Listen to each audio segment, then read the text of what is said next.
Biafra. Nnamdi Kanu speaks on collecting bribe from Buhari. You know, there are a lot of issues as regards this. He's the leader of the Indigenous People of Biafra, IPOB. Nnamdi Kanu is the leader of the group that say enough is enough. We are breaking away from the contraption called Nigeria. We are seceding from that country that is a contraption, not a country, but a business center organized by the British monarchy, a forced marriage. It is a country that we are calling a country because it's named Nigeria. The name itself is a disgrace. Nnamdi Kanu, like every other group, they've come out to say enough is enough and even led to civil war. But right now, the group that is speaking truth to power, that is saying enough is enough and has not been corrupted, is IPOB. This is a group that said enough is enough. We don't want this any longer. We want to break away from Nigeria.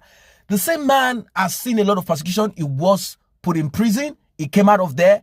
And this administration, this regime of Buhari, retired military general as he calls himself, is the person that found a way to send some groups of people to attack Nnamdi Kanu, and he had to escape for his life. Just like what every other person would do. He escaped for his life so that he can fight another day.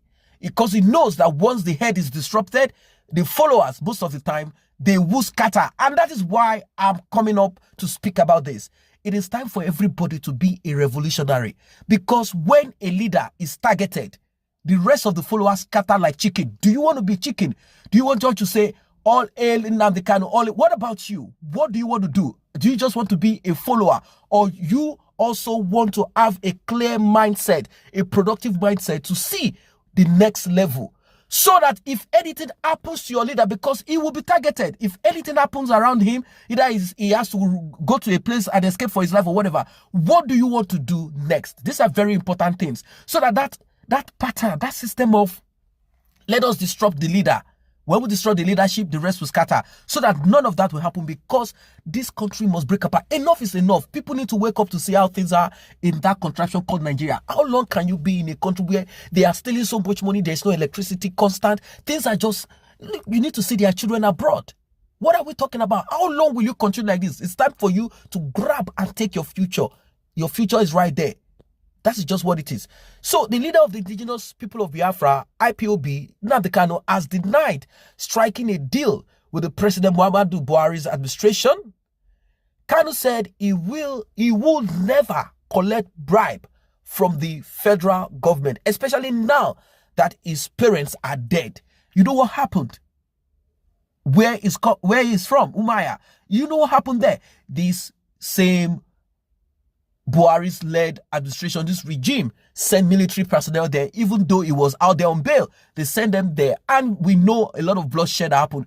This brought about shock. The same people that have seen civil war before, they know that this could be the beginning of another terror, and this brought about some health issues. These people are whole. Maybe they are nursing some high blood pressure or some other health issues that they must have gotten all through life, and this brought about shock. They died following each other. What else? What other sacrifice is this that we are going to see? This is sacrifice of life. They could have stayed for more years, but they are dead. So he said, I am not going to strike any deal. Do you know how painful this is? I am not going to strike any deal with the federal government, especially now that my parents are dead. The IPOB leader was accused of striking a deal and collecting money from the federal government ahead of the burial of his parents. Like they said, okay, you know what, take some money, come back, bury your mom. We understand your agitation. We will see about it. Nigeria will remain like this, blah, blah, blah. So there are issues on ground that he must have struck a deal, and that is why he's going to come back to Nigeria. There are issues because no one trusts anybody. This is not the first time we'll see a group or a person that will come out spearheading a movement or a secessionist group in the southeastern part of Nigeria, and some other groups that have spoken truth to power one way or the other. Either they are the leader or the president of Labour, and they give them opportunity to become governor, and they also see how tasteful, this poison is, the loot that they are taking, and they feel like, wow, this is so sweet, and they've become part of this movement. Some of them, they fought the military, and now they are part of this supposed democracy, and we know what they are all about. They have become the bullion van lords. So we know what this is all about. So the people are concerned and they want to know. And he has said, my parents are dead. 2 of them. I am not going to strike a deal with these people. Kanu's parents, late HRH, Eze, Israel, Oku, Kanu, and his wife, late Ugoeze, Sally, Oku Kanu, will be buried on Friday, 14th, 2020. That is where they will be buried. The IPOB leader had, on 2017, eloped. That's the word they want to use. Eloped. He escaped from Nigeria following soldiers' invasion of his home in Umuahia, Abia State. Following his disappearance and eventual re-emergence in Israel, the IPOB leader was accused of taking bribes from the Nigerian government to ensure his release from prison. However, Nnamdi Kanu, the leader of IPOB, in his latest broadcast on Radio Biafra, denied the allegation, saying he will never ever collect bribe from Buhari's government, Buhari's regime, especially now that his parents are dead. He said, I never took money from the zoo when I was in prison. Is it now that they have killed my parents that I will do so? He said, no, never. He will never do such. So when you look at these statements, you realize that at least this is a messenger that has still he has kept his message strong and firm. It doesn't cost anybody to take something from the government, but your conscience and your integrity, which is very important, doesn't cost them anything more for them to take anything from anybody, particularly those typical Nigerians. It doesn't cost them anything. But this is someone that has shown that he is exceptional, that is standing firm and is not going to back down. Yes, they found a way to make sure that he doesn't step his foot into Nigeria by threatening to kill him, by threatening any other person that wants to, that is going to protest, or any other person, that even someone that came back from abroad and he only wore, we are all Biafrans. He was arrested by the Daura State Security Service or Daura Service, whatever they are. He was arrested, and this guy, they claim that he's being questioned, interrogated. What is this interrogation all about? He was kept in detention for some time in Abuja. He must have lost a lot of money staying in that detention. For what reason? All because he wore, we are all Biafrans. Now, this is a way to stifle, to shut down any form of dissent or any word, any voice. And you know why? It is because there are certain saboteurs that are Igbos. There are certain saboteurs that are from the southeastern part of Nigeria that are giving voice to the Northerners, giving voice to the Hausa Fulanis. Now, I'll make something clear to you for free. Even in the northern part of Nigeria, like I do say, no one chooses where to be born. There are people suffering there. In the south, there are people suffering there. Suffering knows no tribe. It's a general thing that is happening. But then at the end of the day, how do you go about this? First, you save yourself.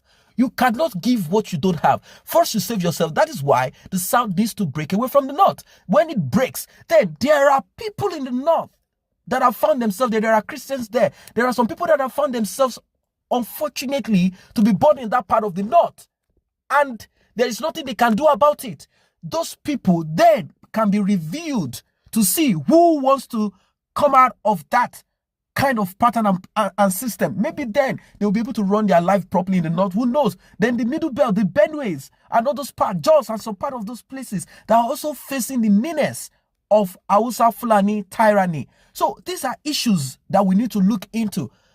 Everybody in the contraction called Nigeria, apart from politicians, they are going through issues, and these issues are not so far-fetched. We all know what it is. They are going through hardship. We need to see a lot of children in the northern part of Nigeria. They've engaged themselves in sniffing the drainage, all because they need to take in the build-up of Benten. They need to, they never chose to be born in that place. But then that is what it is. What about their elites, their leaders that have made the lives of these people become this way? Just like how some groups of people in the south have also done the same, sold their people out, sold them out. And these people, they are just a few groups of people, north and south. They sat down on Nigeria. And why are they doing so? Because there are some people among the masses. Many of them belong to enforcement agencies like the police, SSS, and all of that. They are from all the regions.